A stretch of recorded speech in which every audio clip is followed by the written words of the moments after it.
Now we're going to talk about drawing the firearm. The draw of the firearm is just a simple process from getting it out of the holster to a threat.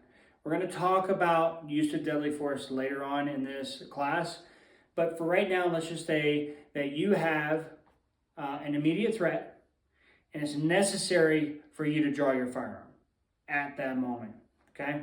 How do we do this? Well, we're going to talk about our body position and all that stuff later, but in general, we're going to talk about the 4-step process.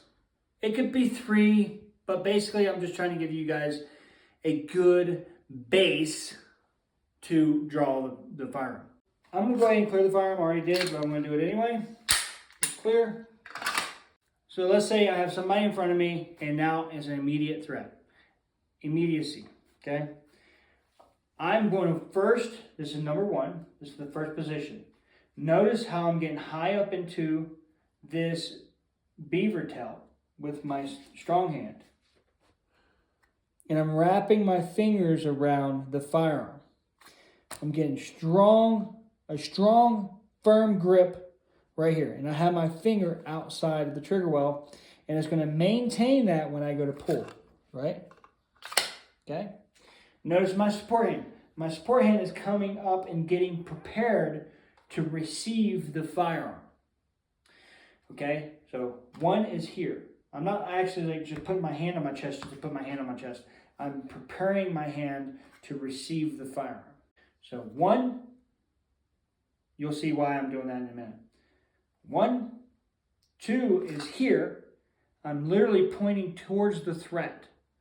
I'm out of the holster and pointing towards the threat, and I can actually engage the threat right here if I had to. Let's say if the threat was closing a distance or something of that nature. So 1, 1, 1, 2. I'm not flagging myself. I'm not flagging my hand. I am pointing directly at the threat, okay, from the hip. Again. 1, 2.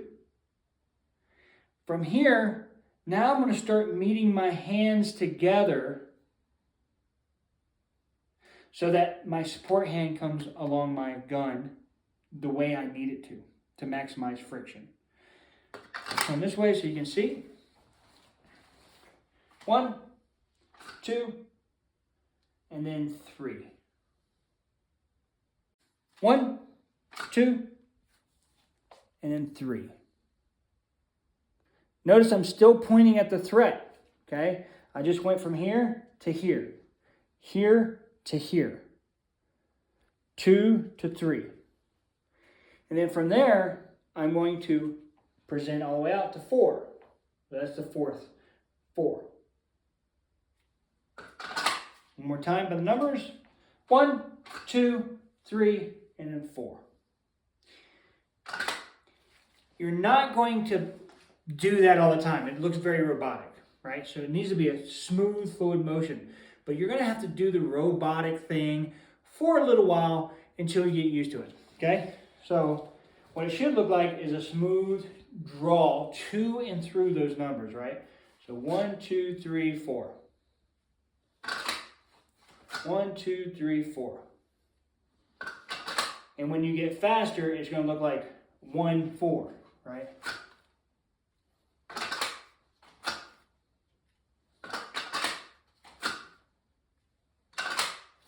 Over here.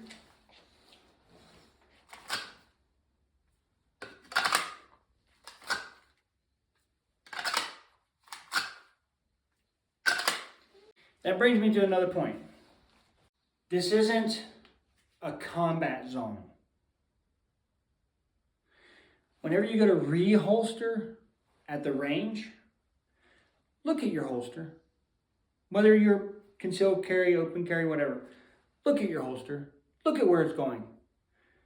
If this is a combat zone and you need to maintain situational awareness, that might be a different story. But typically speaking, you're not going to have 2 or 3 or 4 or 5 or 10 people coming at you at the same time. So when you're at the range and you're shooting and you're practicing and doing all that stuff, okay, when you're done, look at your holster. That way you're not doing something wrong and accidentally shoot yourself or somebody else.